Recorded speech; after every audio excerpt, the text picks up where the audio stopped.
हे मनुष्य, तेरे गुणों के कारण ही तू बड़ा कहा जाता है, इसलिए गुणवान बनो।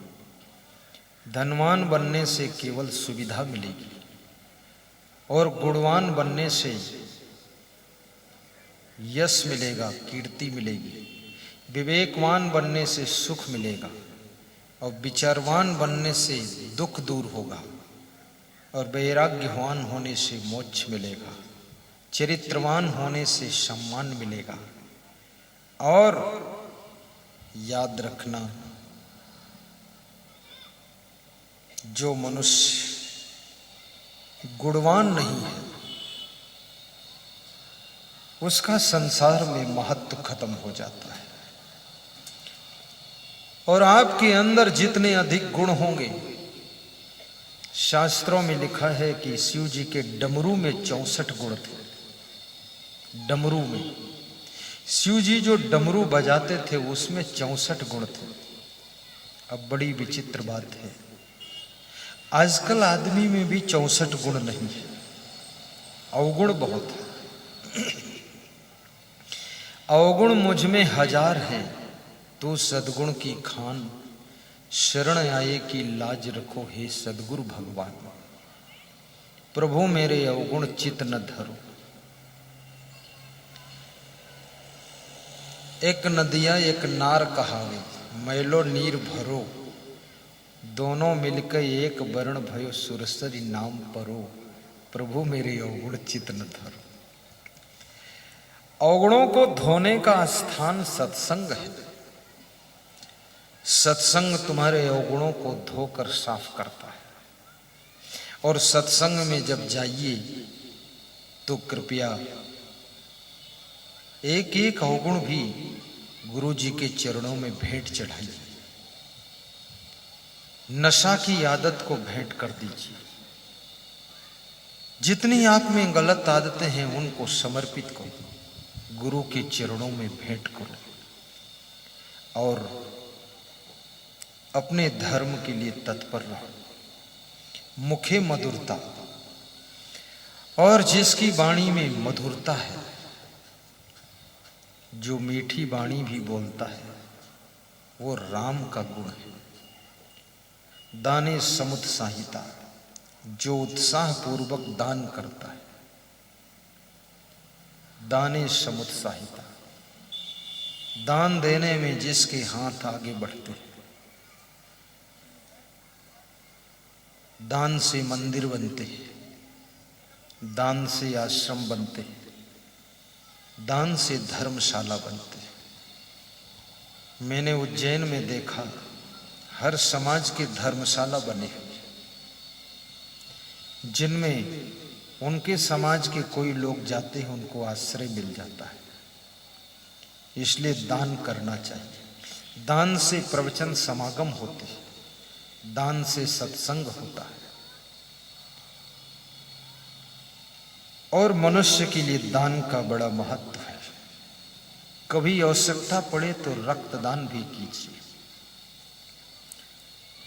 जो लोग सेना में बॉर्डर पर युद्ध कर रहे हैं, उनको जब चोटें लगती, उनका खून निकल जाता है तो उनको रक्त की जरूरत पड़ती है।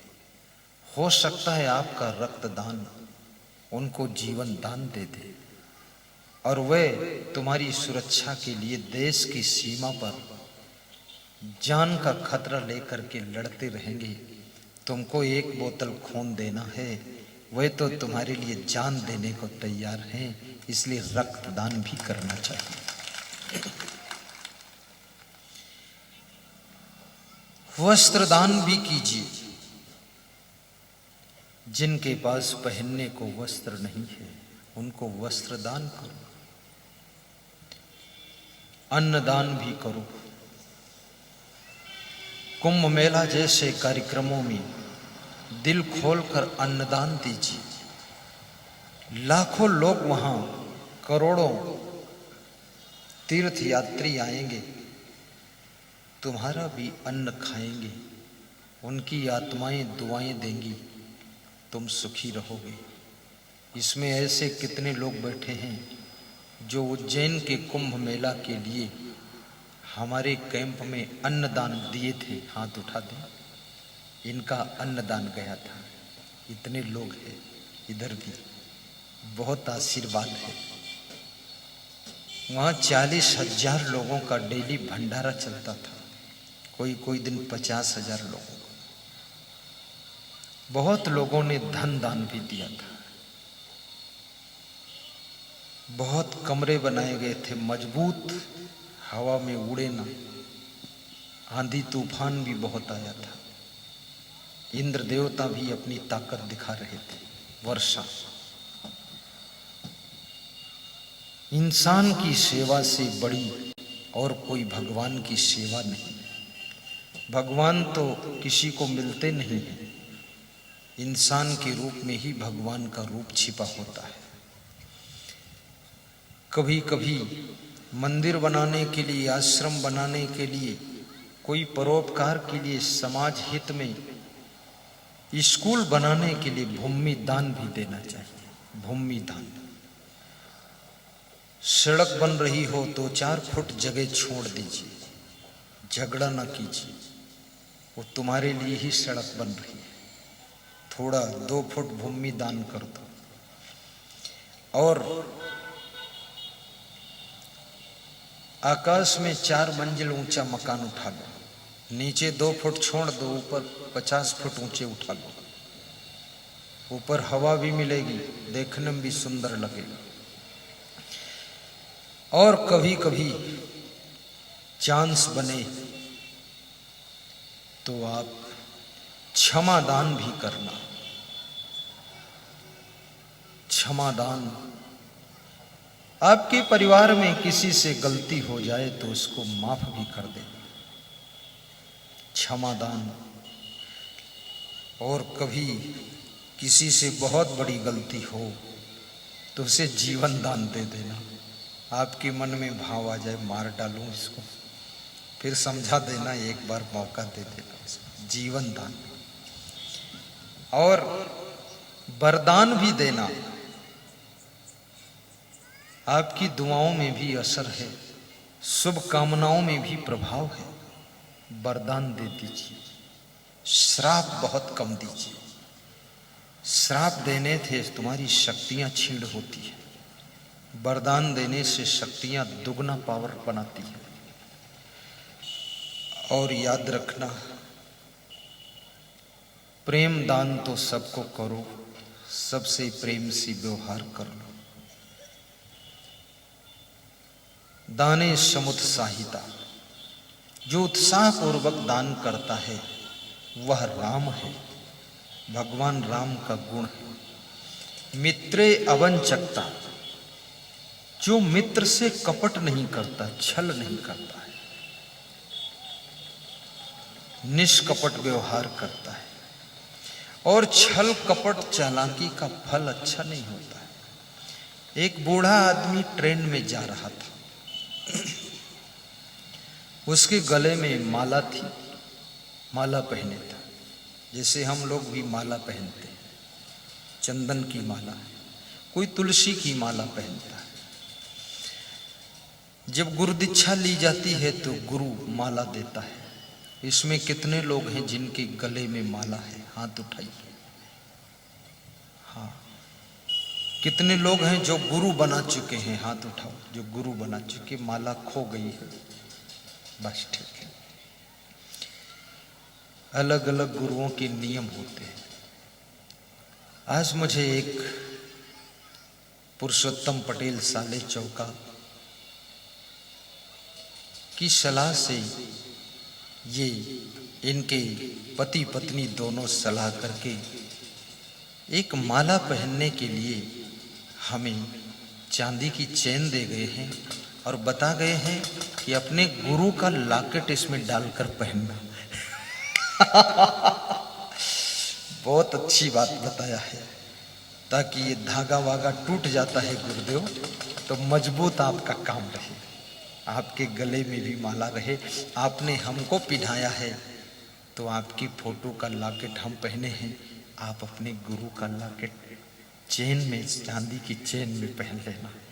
तो मुझे लगा कि भक्त लोग मेरे बारे में भी सोचते रहते हैं, विचार करते रहते हैं कि गुरु की भी सेटिंग कुछ बनाता रहूं तो ठीक रहेगा, और होना भी चाहिए। ये गुरु भक्ति के अंतर्गत ही आता है। तो मित्र अवंचकता, वो बूढ़ा आदमी ट्रेन में बैठा था, निष्कपट भाव से माला जप रहा था और कई माला गले में पहना था। उस डिब्बे में कोई नहीं था, ट्रेन का डिब्बा खाली था, बड़ा निश्चिंत था कि शांति है। अगली स्टेशन पर ट्रेन रुकी, उस डिब्बे में कुछ नवयुवक विद्यार्थी मॉडल के हुल्लड़ लोग घुस गए, 10-12 की संख्या में शोरगुल मचाने लगे। तो उस बूढ़े भक्त आदमी को डिस्टर्ब हुआ, तो उसने कहा शांत बैठो, शांत। तो वे बालक बंदर एक स्वभाव, जहां बैठे तहां करें उपाऊ, शांत नहीं बैठे। तो बच्चे थे, विद्यार्थी थे, उदंड थे, उन्होंने कहा ये ट्रेन में लिखा हुआ है चैन खींचने से ट्रेन रुकती है, तो चैन खींच कर देखेंगे, रोक कर इसको। तो उस बूढ़े ने मना किया, मत खींचो, लेट हो जाएगी। बच्चे नहीं माने, उन्होंने चैन खींचने की तैयारी कर ली। डिब्बे में होता ना चैन पुलिंग किया, तो उसमें लिखा था नीचे चैन खींचने वाले पर 500 रुपये जुर्माना या 3 महीने की जेल। तो बोले जुर्माना पड़ जाएगा, तो पकड़ गए। तो बच्चों ने कहा एक बार खींचकर चेकिंग कर लेते हैं, जुर्माना पड़ेगा तो हम लोग अपना इकट्ठा करके दे देंगे, चलो इकट्ठा कर लो। तो इकट्ठा किया तो 12 लड़के थे, 1200 रुपये इकट्ठे हो गए और एक लड़के की जेब में रख दिया कि तुम रखो और चैन खींचेंगे जरूर।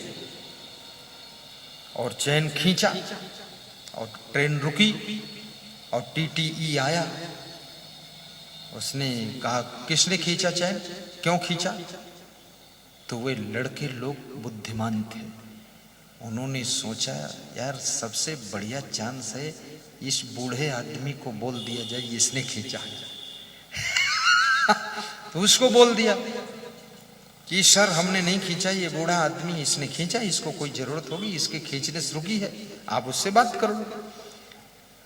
तो बूढ़े आदमी ने सोचा यार दुष्टों के पास बैठने का ये भी नतीजा आ गया, जेल जाना पड़ सकता है, अपन भक्त आदमी, पैसे तो है नहीं जो भरूं। तो उस बूढ़े के पास में टीटी पहुंचा और आंख घुड़क कर बोला कि आपकी इतनी उम्र हो गई और आपको इतना भी नहीं मालूम है चैन क्यों खींचा, बहुत लोगों का टाइम लेट हो जाएगा, क्या जरूरत थी? बोले महोदय बहुत बड़ी जरूरत थी इसलिए चैन खींचा। उसने स्वीकार कर लिया कि चलो छुट्टी करो। बोले क्यों खींचा? बोले हमारे पास में 1200 रुपये थे, इन लड़कों ने हमें पकड़कर छीन लिया है। बोले छीन लिया? बोले क्या प्रमाण? बोले इसके जेब में है रुपये, हमारे छीन के रखा। तो टीटी ने चेक किया तो 1200 निकले। बोले रुपया इसको दो तुम, इसका रुपया क्यों छीना? तो रुपया दे दे। और टीटी ने पुलिस बुलाई और कहा इनको जेल ले चलो, ये तो बहुत गलत लोग है, इसने ट्रेन में जो है लूटपाट किया है।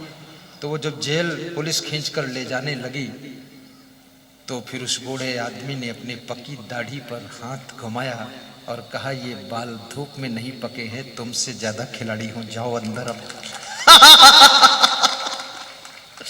ये कपट के फल होते हैं, परिणाम है। ऐसा छल किसी के साथ मत करो। निर्मल मन जन सो मोहि पावा, मोहि कपट छेत्र न पावा। गाइए। निर्मल मन जन सो मोहि पावा, मोहि कपट छेत्र न भावा।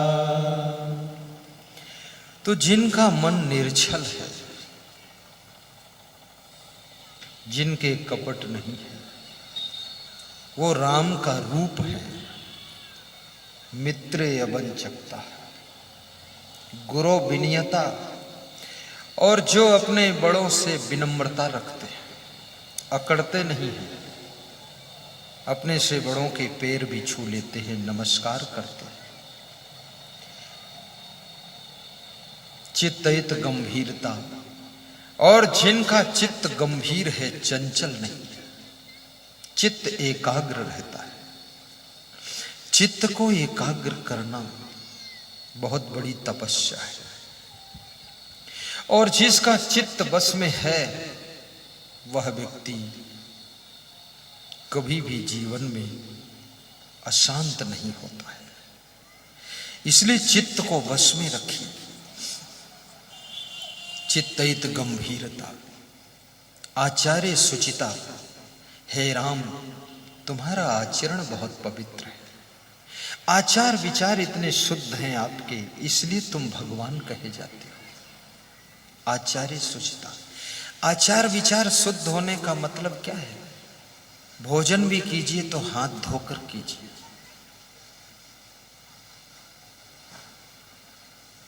और धुले हुए चम्मच से, साफ चम्मच से घी निकालिए। आप भोजन खा रहे हो, जूठे अंगुली से घी निकालते हो, ये आचार की पवित्रता नहीं। और खा रहे हो साथ में भोजन, अपने आप सभी रोटियां छू रहे हो, ये पवित्रता खो गई। कितनी महिलाएं बनाती भी हैं और साथ में खाती भी हैं। ऐसा भी कलयुग में प्रारंभ हो चुका है। दमादम मस्त कलंदर, सुनीता देवी का पहला नंबर।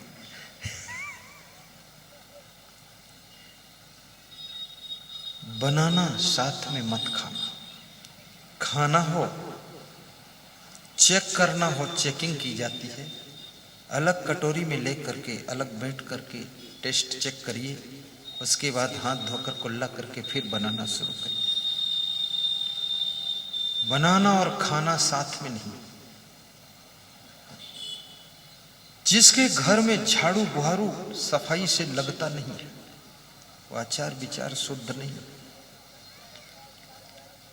कपड़े भी साफ सुथरे पहनो। नम्र निवेदन है कि अपनी गाड़ी को भी साफ रखा करो, और जूते चप्पल भी साफ करो, दांतों को भी साफ करो। अपने बच्चों को भी नहला धुला कर साफ रखो, और बच्चों की हर 2 घंटे में, छोटे बच्चों की नाक भी साफ करो। कितने बच्चे माता पिता लापरवाह है, और नाक की रबड़ी बनाते रहते हैं, माता पिता खुश होते रहते। और कितने माता पिता भी बड़े विचित्र है, बच्चे की नाक पोंछकर अपने साड़ी में लगा लेते हैं, और कभी उनके घर हम पहुंचे तो उसी साड़ी से मेरे पैर पोंछ देते हैं कि थोड़ा माल आप भी ले जाओ महाराज। ये साड़ी में मत पोंछिए, साड़ी को साफ सुथरा रखिए।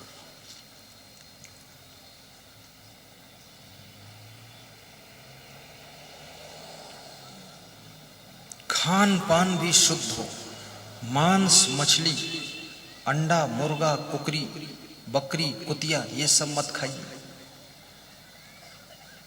दाल चावल हरी सब्जी रोटी खाइए, इससे अच्छा कोई भोजन नहीं है।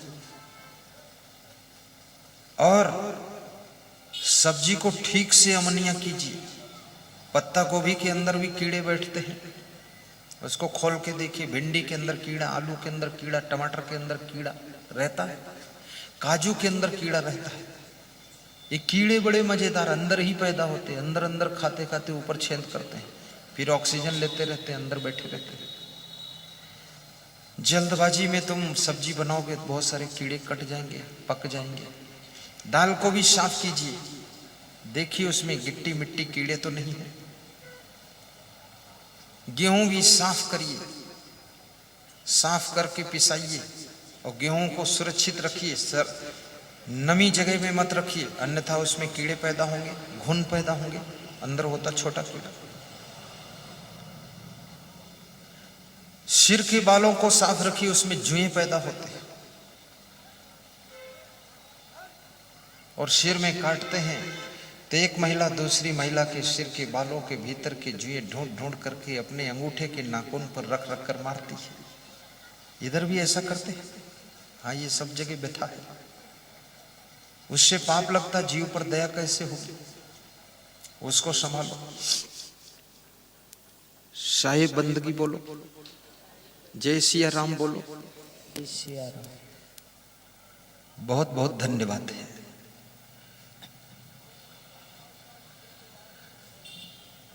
घर के बिस्तर भी साफ सुथरा रखो। जिस चादर पर सोते हो बिछा करके उसको कम से कम 3 दिन में एक बार धो डालो, साबुन से नहीं तो पानी से सही। दूसरी चादर बिछा दो, डबल चादर रखा करो। तो मन में सोचो चादर मिल जाएगी। और जिस बिस्तर पर दिन में जरूरत नहीं उसको उठा कर रख दीजिए अलग साइड में, जरूरत है तो ही बिछा रखिए। आचार्य सुचिता, जिसका आचरण पवित्र है, आचार विचार शुद्ध है, ये राम का गुण है। और ऐसा जिसका पवित्र होता है आचार विचार, वह व्यक्ति राम का भक्त कहलाता है, राम का भक्त कहलाता है।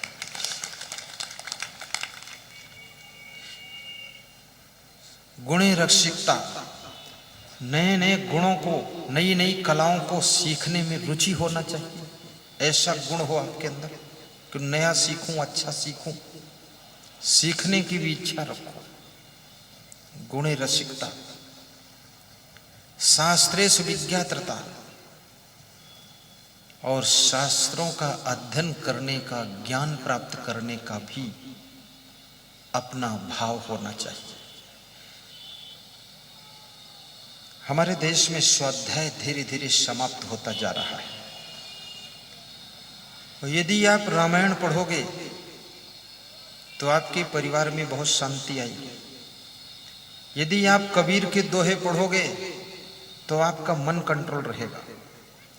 और यदि आप विदुर नीति, चाणक्य नीति पढ़ोगे तो आपको ठग नहीं पाएंगे लोग जल्दी। और यदि आप श्रीमद् भगवत गीता पढ़ोगे तो आप भ्रष्ट नहीं हो पाओगे, चरित्रवान बन जाओगे। और यदि आप प्रवचन सुनोगे तो आपकी जिंदगी में बहुत आनंद और शांति की प्राप्ति होगी। प्रवचन सुनना चाहिए। इसमें ऐसे कितने लोग हैं जिन्होंने मोबाइल की यूट्यूब में भी प्रवचन सुना है मेरा? हाथ उठाओ। मोबाइल के यूट्यूब में सुनते हैं?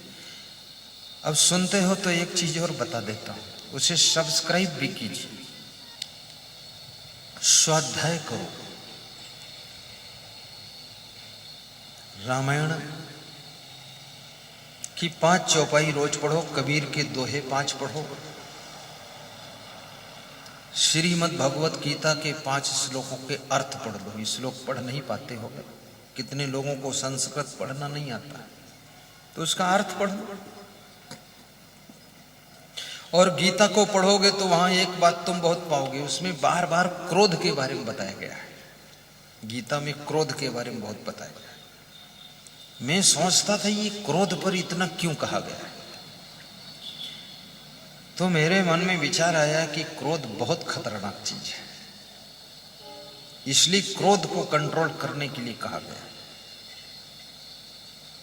वीतराग भय क्रोधा स्थित धीमनुवच्यते, काम क्रोधोद भौम बेगम सहयुक्ता सा सुखी नरा। बारंबार काम क्रोधा तथा लोभा, बारंबार वही बात आ रही है। ये अलग अलग श्लोक के टुकड़े बता रहा हूं, पूरा श्लोक बोलने का टाइम नहीं।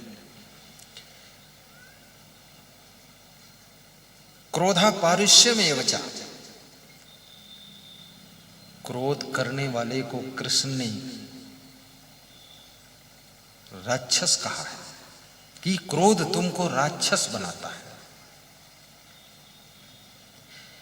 और क्रोधी को सहयोग देने वाला भी कोई नहीं मिलता है, अकेला पड़ जाता है। घर में बुढ़ापे में तुम चाहते हो कि तुम्हारी सेवा अच्छी हो, बस 2-3 काम कर लेना, बहू बेटे का विरोध न करो और उन पे क्रोध न करो, प्रवचन सुनते रहो, कभी कभी घर वालों को धन्यवाद देते रहो, नींद लगे तो सोते रहो, जग जाओ तो कुछ ज्ञान की बातें पढ़ते रहो, जो हाथों से काम हो सकता उसको करते रहो, और ज़्यादा प्लानिंग में मत पड़ो कि अब मेरा वक्त खत्म हो गया है, अब सरकार बदल गई है, इनको करने दो, अपन आनंद से रहो उसी में बस। जो बुढ़ापे में भी क्रोध बहुत करते हैं उनकी सेवाओं में बड़ी बाधाएं पड़ जाती है। जो लोग जवानी में क्रोध करते हैं वो विकास नहीं कर पाते हैं, और जो बचपन में बहुत क्रोध करते हैं वो विद्या अध्ययन नहीं कर पाते हैं, और जो साधु होकर के क्रोध करते हैं वे महान पुरुष नहीं बन पाते हैं। और जो याद रखना हर व्यक्ति के काम में विरोध करते हैं वे खुद कभी सफल नहीं हुआ करते हैं। इसलिए सबका विरोध भी मत करो। विरोध करने से भी तुम्हारी ऊर्जा खत्म होती है।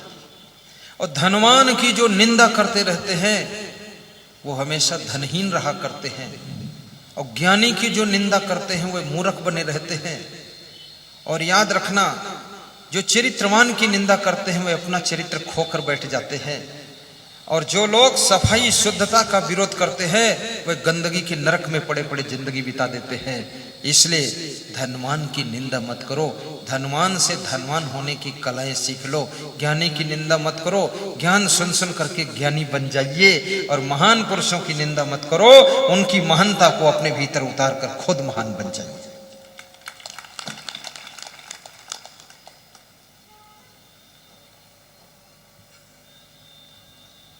अब सीधे बैठ जाओ। रूपे सुंदरता। हे राम, तुम्हारा रूप भी बहुत सुंदर है। तुम्हारे कर्मों का रूप, स्वभाव का रूप, चरित्र का रूप, विचारों का रूप, वाणी का रूप, ये बहुत सुंदर है। आदमी के केवल शरीर का रूप ही रूप नहीं है, आपकी चरित्र का रूप, वाणी का रूप भी आपकी सुंदरता को बढ़ाता है। भगवान राम तो सांवले हैं, लेकिन फिर भी उनको सुंदर कहा जाता है। क्यों सुंदर हैं? क्योंकि उनमें बहुत गुण हैं। रूपे सुंदरता, शिवे भजनता। और तुम अपने इष्ट देव का भजन भी करते हो, ध्यान भी करते हो।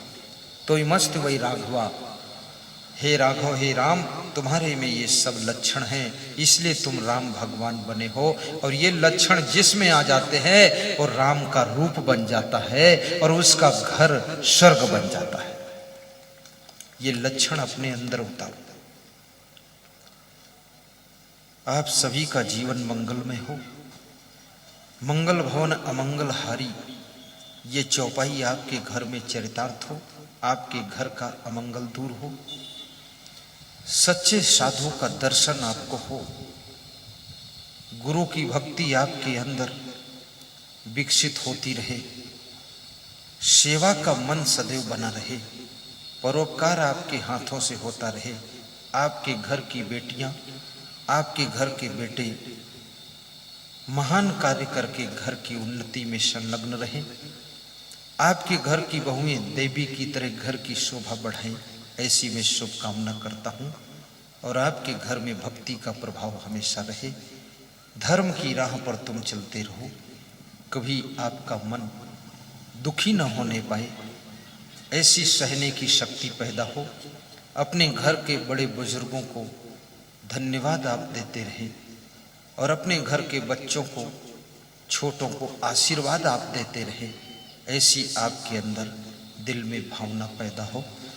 और आप सबसे मिल करके मुझे बहुत अच्छा लगा। ये बनखेड़ी गांव धन्य है, जहाँ पर हमारे भक्तगण पुरुषोत्तम पटेल, हेमराज पटेल, दूर दूर से आए हुए श्रोताओं को भी शुभकामना करता हूँ। आपका जीवन सुखी रहे, आपके घर में दिव्य आत्मा महान बच्चों का जन्म हो, आपका कल्याण हो। साथ में शरीर को स्वस्थ रखने के लिए यहाँ राजस्थान के एक भक्त जी श्री च्यवन आयुर्वेद की पेटेंट दवाएं लाए हैं। जैसे घुटना दर्द की उनकी दवा रामबाण है। हमारे आश्रम के पड़ोस में एक भक्त हैं जागेश्वर प्रसाद वर्मा, तो उनके घर में पधरौनी गया था, तो कह रहे थे मेरी वाइफ चल नहीं पाती थी, 1 महीना ये दवा खाया है, अब सीढ़ियाँ चढ़ जाती हैं, घुटने इतने खराब हो गए थे। ऑपरेशन करने के लिए बोल दिया डॉक्टरों ने, अब बिना ऑपरेशन ही ठीक हो जाएंगे, मेरे 3 लाख रुपए भी बच गए। ऐसी दवा पेटेंट है, बवासीर की दवा, पथरी की निकाल देने की दवा, वो उनके पास रहती है, राजस्थान वालों के पास, वहाँ स्टॉल लगा होगा, उसको भी देखना। और ज़्यादा कभी भी सोना मत, ज़्यादा सोने से बुद्धि सो जाती है, ज़्यादा जागना भी मत, ज़्यादा जागने से आपकी बॉडी को रिलैक्स नहीं मिलता है। इसलिए 7 घंटे सोइए और बाकी जितने घंटे बच रहे हैं जाग करके काम कीजिए और प्रसन्न रहिए, अनावश्यक चिंता मत कीजिए, सही सेटिंग से काम कीजिए, आरती की थाल पहुंचा दीजिए और सत्संग विसर्जन का मंत्र बोलिए। सर्वे भवन्तु सुखिनः, सर्वे सन्तु निरामयाः, सर्वे भद्राणि पश्यन्तु, मा कश्चित् दुःखभाग् भवेत्। सुखी बसे संसार सब, ध्यान में बैठ जाओ, दुखिया रहे न कोई, ऐसी मेरी भावना, पूर्ण करो प्रभु सोई। शांति शांति शांति। सभी श्रोता ध्यान मुद्रा में बैठ जाएं, इष्ट गुरुदेव का ध्यान कर लें, सीधे बैठ जाएं, 1 मिनट ध्यान कीजिए।